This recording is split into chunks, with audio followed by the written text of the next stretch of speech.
Good morning and welcome to the KDPG Sunday edition. I'm Stacy Smith. Former Secretary of State Henry Kissinger called diplomacy the art of restraining power. The late British Prime Minister Winston Churchill was a little more direct. Diplomacy, Churchill explained, is the art of telling people to go to hell in such a way that they ask for directions. So perhaps there isn't much difference, as one might think, between Churchill's art of diplomacy and President Donald Trump's art of the deal. This past week marked one of President Trump's most important ventures into foreign policy negotiations, which often in the past have been left to secretaries of state. Mola Lenghi has more on the president's unconventional approach to these discussions. President Trump arrived at NATO headquarters for the second and final day of meetings with an agenda: get NATO partners to spend more money on defense. The demands triggered an emergency budget meeting among the NATO allies. People are paying money that they never paid before. They're happy to do it, and the United States is being treated much more fairly. NATO allies had already agreed to increase spending to 2% of their GDP on the military by 2024, but President Trump demanded they reach that level quicker or double it to 4%. The commitment was at 2%. Ultimately, that'll be going up quite a bit higher than that.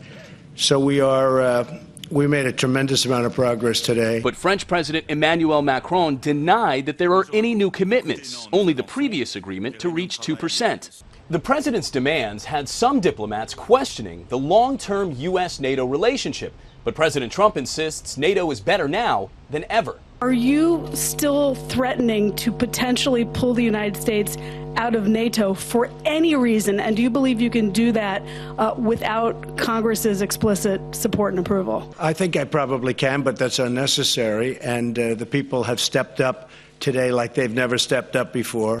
Mola Lenghi, CBS News, the White House. Start this. And the president faced a different challenge as he prepared for discussions in Helsinki, Finland with Russian President Vladimir Putin.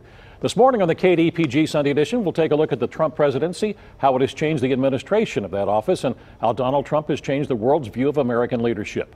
Our guests are Dr. Andrew Simpson, Assistant Professor of History at Duquesne University's McAnulty College and Graduate School of Liberal Arts, and Dr. Philip Harold, Professor of Political Science at Robert Morris University. David Trimman, the executive editor of the Pittsburgh Post-Gazette, is away this week, so Sally Stapleton, the Post-Gazette's managing editor, joins us for this morning's discussion. Gentlemen, welcome back to the KDPG Sunday edition. We've had you on before. We've talked a lot about politics and presidencies and everything else, so let's delve right into this one. I should note before we begin our discussion, we are taping this on Friday morning, just a few minutes after the president's news conference with British Prime Minister Theresa May. So what has happened after that, through the weekend, unfortunately, up until this program airs and you see it, we're not going to be able to talk about because we can't see the future. But let's take a look at what has happened in the past right now. Drew, your take on the way the president is handling diplomacy right now? Well, he's handling it in a way that's different from a lot of his predecessors. I think we've seen that with both the press conference with the British Prime Minister, also the interview with the Sun, which the president's walked back. And I think this comes from two places. I think it comes from a fact that we've seen a State Department that looks very different under the Trump administration than it has previously. I think it also comes from a fact the president has a very different view of the role of alliances and the role of the United States as a global power than many of his predecessors have.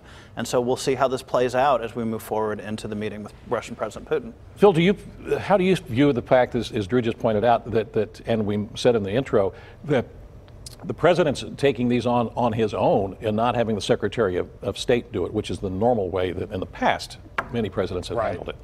Right.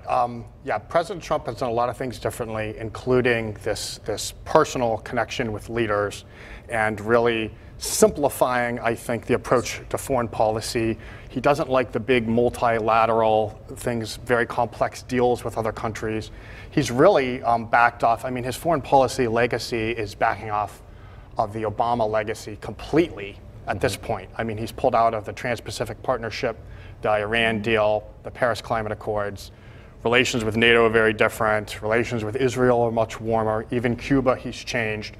So he's changed what he's been doing and how he's been doing it. Well, having said that, Sally, I'm going to ask a question in just a second here, but isn't that what he promised his electorate? It is. It is what he promised his electorate. And the relationship with Russia is particularly interesting with this election meddling issue, which has tied his hands a little bit. I mean, during the election, he was saying we're going to take a look at sanctions, even, Crimea, It's not something we're going to promise Ukraine. And that's been kind of a flip. I mean, this whole 2 years of election meddling, he has put very severe additional sanctions on Russia, expelled Russian diplomats. So he's been harsh on that. And his rhetoric doesn't necessarily match his actions in this way. One would assume that normally this NATO summit would have been a lot of discussion about Russia.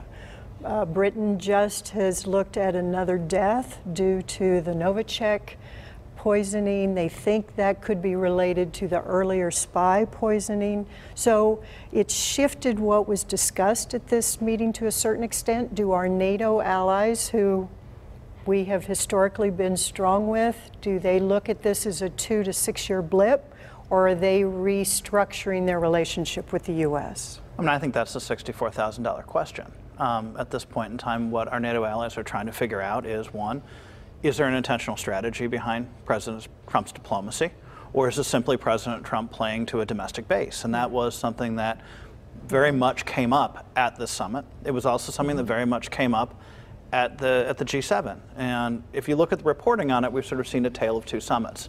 We've seen a very public President Trump go in and address these issues that Phil brought up, right, of the contribution of NATO partners, the lasting sort of historical value of the alliance moving forward, the role of multilateral diplomacy.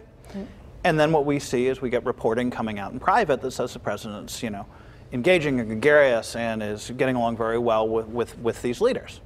And then, of course, you go back to the G7, and what happens? The president gets on a plane and he tweets, and all of a sudden, we have yet another sort of media narrative about what this means. So I think the question of whether this is a blip or whether this is not is up in the air. It also raises questions about what does diplomacy look like in a post-Cold War world with institutions that were created to manage problems in the Cold War. And we look specifically at NATO as a question about that. And I think that that's an issue that President Trump is dealing with, and it was also an issue that President Obama and his predecessors also had to deal with really since the 1990s. And we haven't necessarily settled what those questions are going to look like. But if you think about it, the previous NATO under Obama was very much focused on the Ukraine and Russia's incursion into that. So it's not as if those issues have alleviated themselves post-World War II, no? That's correct. I mean, I think, Trump has a penchant for sucking the oxygen out, making things about himself, making the big story. I don't think, obviously, I think the Europeans want this to be a little blip that we can go back to situation normal. And I'm not sure that we will. I think that this really, this is an enormously important week in the Trump presidency. And this could be a watershed moment where we go tack in a different direction with America's relationship to NATO, just with the fact of Trump bringing up the question of why do we need this anymore. Like you're saying, this question hasn't been settled. And rather than talking in the weeds about particular issues, he's seeing the big picture and why do we need this alliance at all. It was to protect against the Soviet Union. The Soviet Union doesn't exist. Germany wants to get gas from the Soviet Union. President Trump is going to meet Vladimir Putin and say maybe we can get along with the country we're supposed to be protecting against. I want to go back to something you said, though, whether a lot of this is playing to his base. Is it playing to his base, or is this a negotiating tactic that he uses? I have not read The Art of the Deal. I'll say that publicly. I don't know if you gentlemen have or not. But it seems that he does become, he goes into a situation with a lot of, maybe lack of a better word, bluster over a lot of these things, and then is able to get some of the things that he wants. So is it playing to his base, or is this a negotiating tactic? I think it's probably a little bit of both. And I think one of the things that we also have to look is what's happening domestically in the United States. We're going into a midterm election cycle. We're going into a midterm election cycle where issues that are at play in Europe, like migration and immigration, tariffs, trade, are part of that domestic conversation.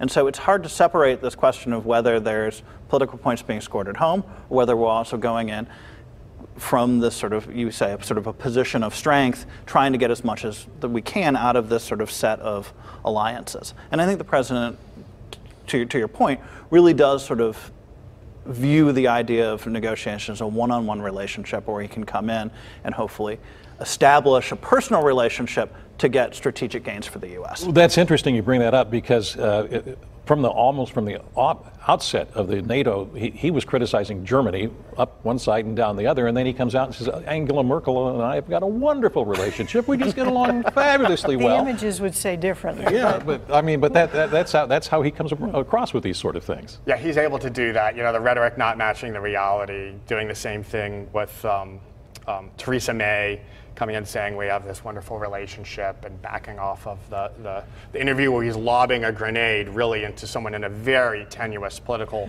position who didn't do well in the last election, is on the verge of losing another election if they have to call one. Right. So that then you raise a good point there.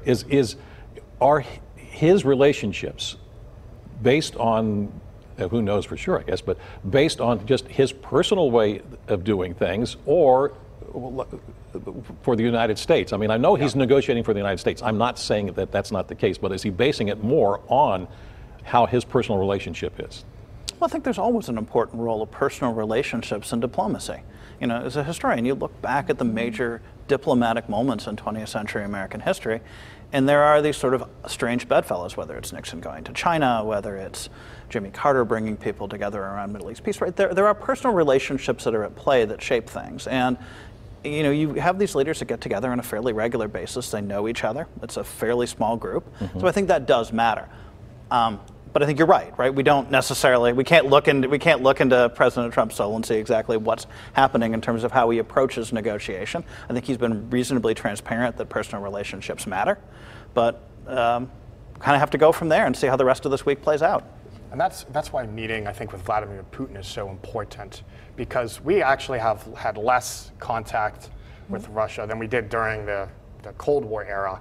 And you know, that can lead to misunderstandings and blow-ups if you don't pursue those relationships. And turning in foreign policy doesn't happen by magic. It happens by meeting face-to-face. We will continue our discussion on the KDPG Sunday edition in just a moment.